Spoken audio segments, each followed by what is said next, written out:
Welcome back to a very jet-lagged Thom Hartmann here, broadcasting live from Stockholm, Sweden, and actually the suburb of Nacka, Radio Nacka, 99.9 megahertz, simulcasting our signal in Stockholm and surrounding areas in Nacka and whatnot. And special thanks to Gagarin Milkovich, who's helping organize all this, and our friends at Silver Lake Audio in the United States, who are helping organize the audio, and everybody else. It's just fascinating.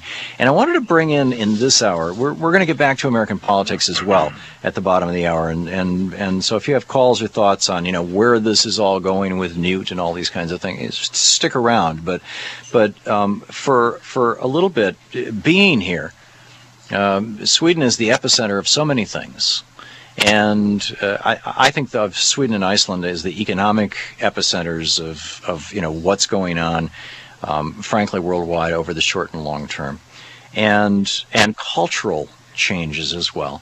And Lars Lundeberg is with us. Lars is a commentator on Swedish and American politics. He's on radio here, RadioLars.com is his website. But he also lived in the United States for over a decade with a green card and worked there in radio and television, and so has the extraordinary and unique ability to, as a journalist and talk show host and commentator and resident of both countries, to have some thoughts on them. And Lars, welcome to the program. Thank you very much. So very pleased to have you with us. First of all, you said that you've been spending a lot of time looking at the culture wars, both here in Sweden and in the United States. You saw this, and the right and the racists and the xenophobes, and what's going on here? What's going on in the rest of Europe, and how does it relate to what's going on in America? Oh, that's what I'm trying to understand. Well, Sweden is a very modern country. When it comes to social things, very modern. Very modern, yeah, extremely modern. America, of course, is more traditional or conservative. Now, how, if I may, just push back on that. It seems to me that Sweden, a lot of Swedes are, they're very reserved. This is the way we always did it. I mean, I lived in Germany for a year in the 80s, and I was astounded at how often the answer to any question was, "We've always done it this way." And I've certainly heard that in Sweden. And there's, systems, we make change incremental and slow. So how would you say it's modern because it's technologically modern? Well, I'd say it's very collective. We're used to the old culture of Sweden is everybody's following everybody, so everybody has to do the same. We're all in it together. Yeah, it's the flip side of equality, that everybody has to act the same, say the same, and live the same, and being ruled, and everybody follows. I guess Germany is very much like that, which of course can be a bad thing, but this changes very quickly now because we got a lot of immigration coming in, people from other cultures, and the reason for Sweden being very modern, I think, is because it's been ruled that way. Our leaders have been wanting it to be very modern. And if the leaders are elected by the people, I mean, you have a king here, but not so much.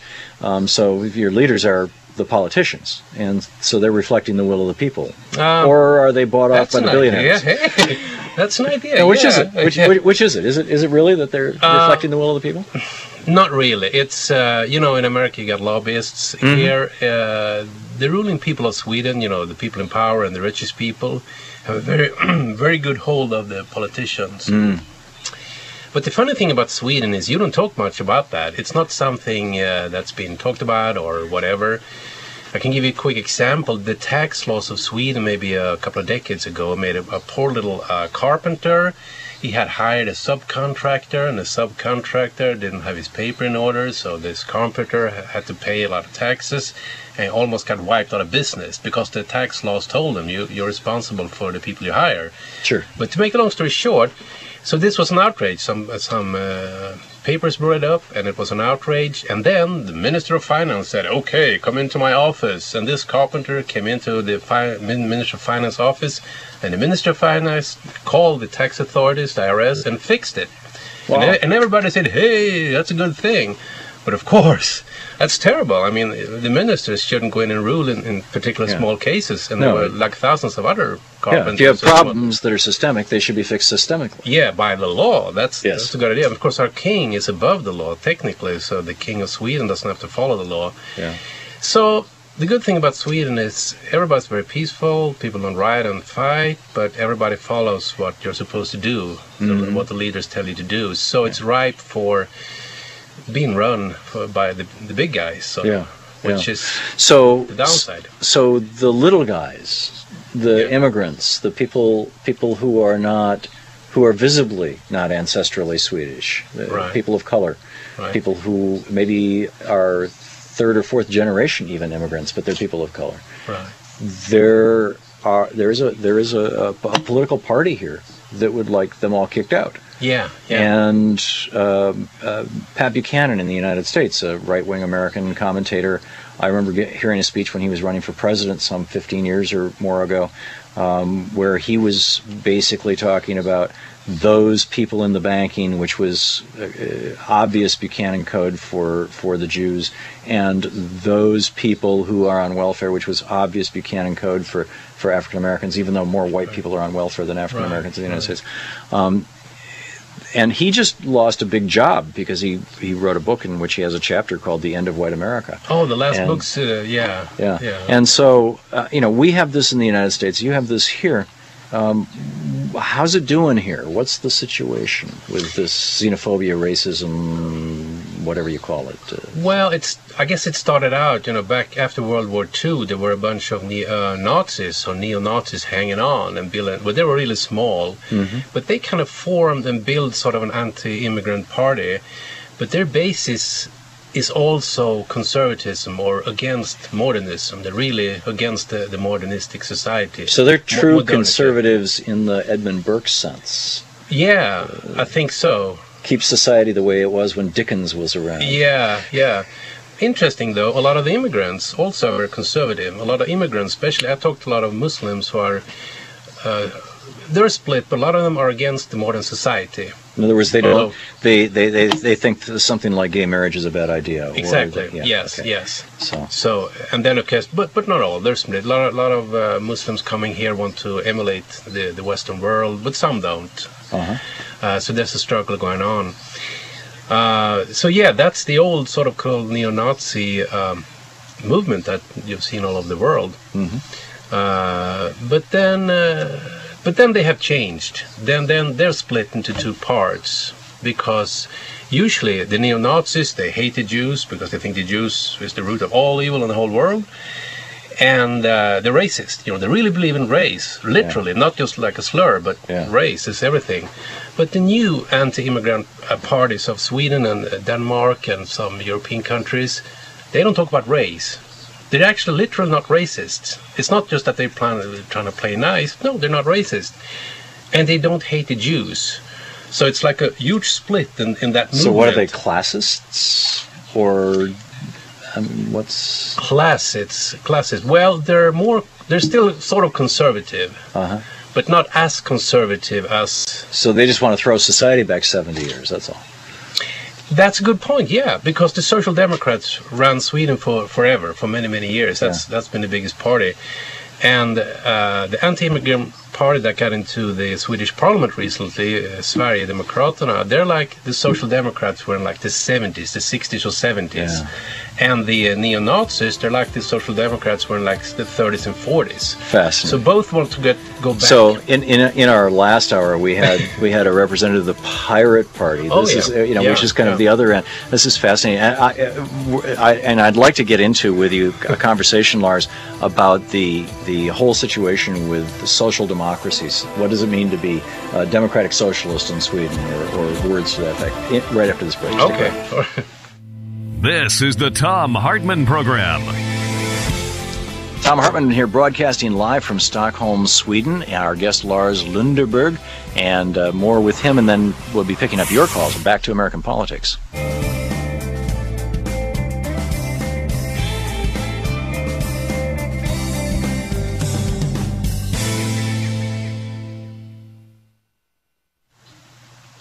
And welcome back. Thom Hartmann here with you, and Lars Lundeberg is with me. And Lars, the situation.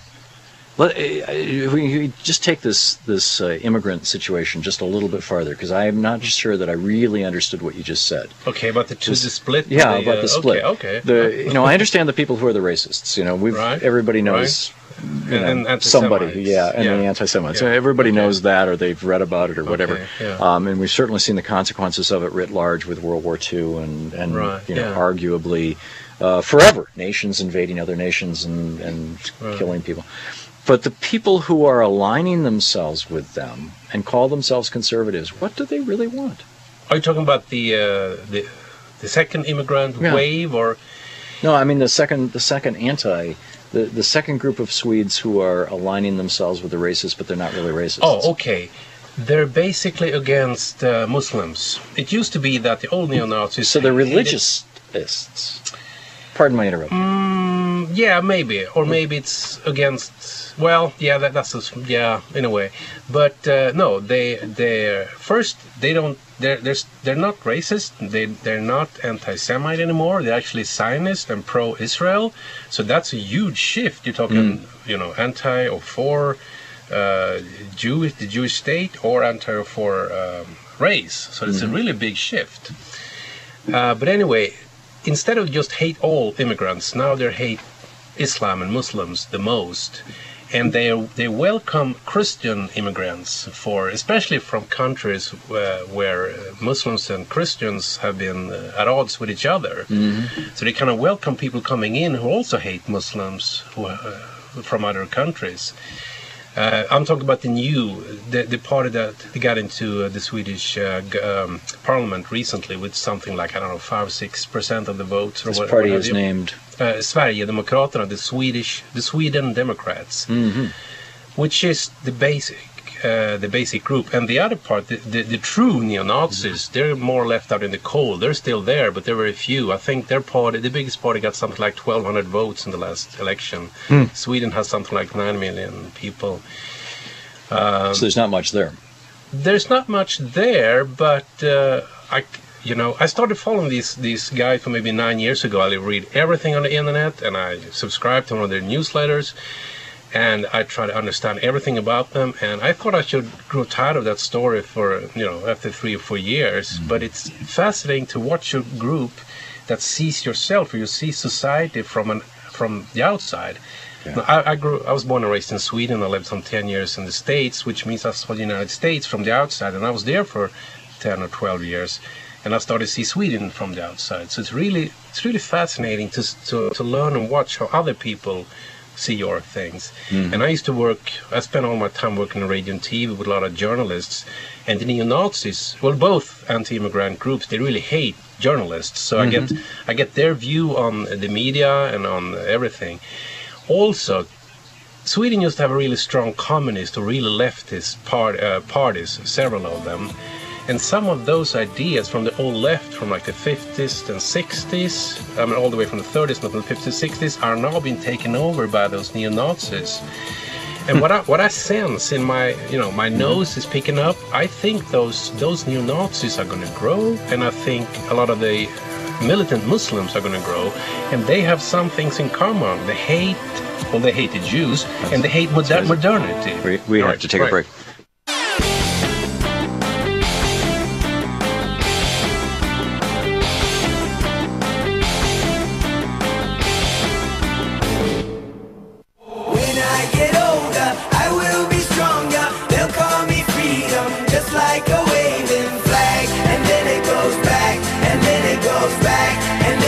Welcome back. Thom Hartmann here with you, broadcasting live from Radio Nacka, 99.9 FM in Stockholm, or in Nacka, suburban Stockholm.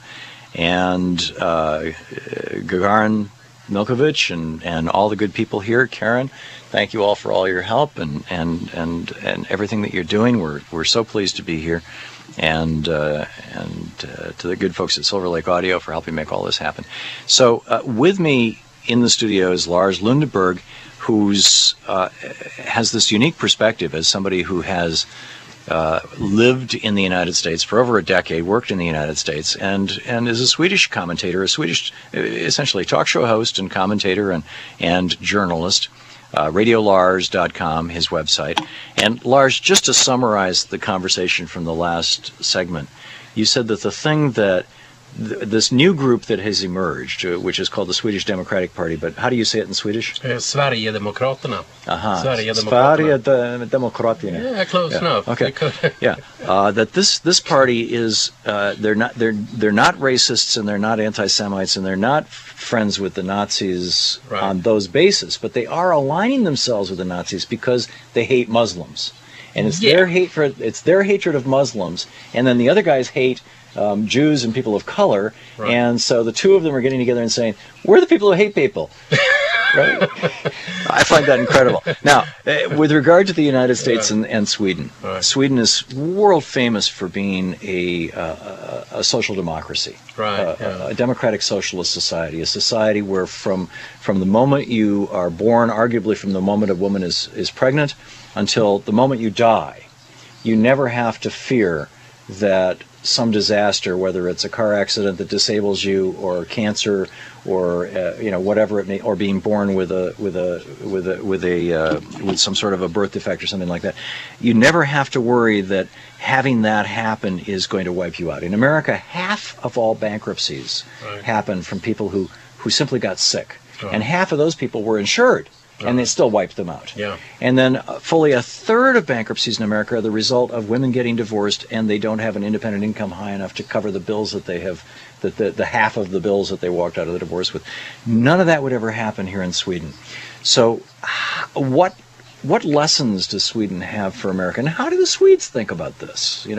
Looking at us, do they think we're crazy, or do they think that we're maybe onto something, or what? When you're born and raised with something, you don't appreciate it. So a lot of people just take it for granted, just like Rick said. Mm-hmm.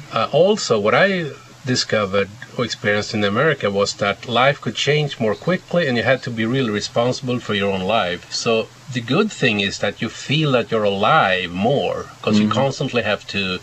And also money. We can understand why Americans think so much about the dollar. Well, of course, you got to have those dollars, otherwise you're on the street.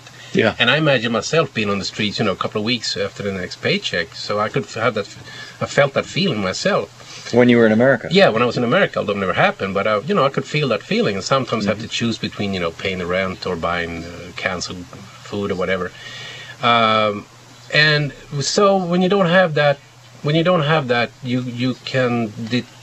Sometimes maybe you don't live as close to reality, or maybe you start dreaming away, which is a good thing, because the thing about America is that everything is much tactical. You're more focused on the small, nitty-gritty details in a moment.